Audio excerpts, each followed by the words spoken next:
Alors à Terra Innovia, on travaille toutes les cultures oléoprotéagineuses et actuellement notre priorité c'est de faire en sorte qu'on maintienne et qu'on accroisse la capacité à produire de l'ensemble de ces espèces parce qu'elles sont la clé de voûte de l'objectif de souveraineté protéique donc, qui est affiché par le gouvernement et les pouvoirs publics. Et donc, qui dit capacité à produire dit capacité de chacune des espèces, donc colza, tournesol, soja, pois, févrole, lin, lupin, chanvre, pois chiches, lentilles, à résister aux difficultés climatiques, aux changements climatiques, à supporter les attaques d'agresseurs dans un contexte où l'utilisation de solutions chimiques est de moins en moins possible, et également de répondre aux attentes consommateurs, que ce soit au travers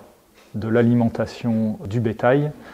donc de manière indirecte, ou que ce soit de manière directe au travers de plus en plus de la consommation de protéines végétales directement en alimentation humaine.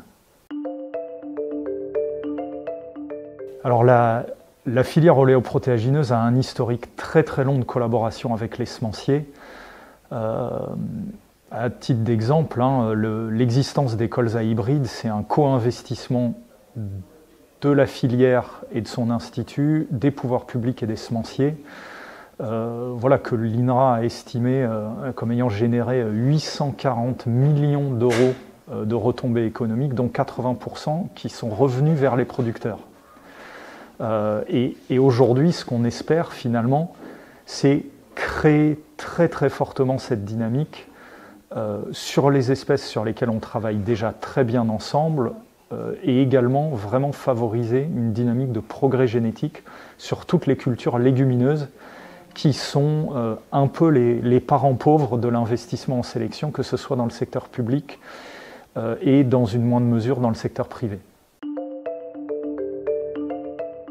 On a besoin, au travers de la semence, de répondre à de plus en plus de défis parce qu'il y a d'autres solutions, notamment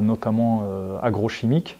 qui sont de moins en moins autorisées. Donc il y a une multiplicité de cibles et qui dit multiplicité de cibles dit clairement qu'on a besoin d'avoir la panoplie d'outils la plus large possible en termes de techniques de sélection. Et après, on a aussi besoin, nous en tant qu'institut qui connaît très bien l'acte de production et travaille là-dessus, de vraiment travailler au plus près sur les problématiques techniques du terrain avec les semenciers. Donc un exemple typique étant aujourd'hui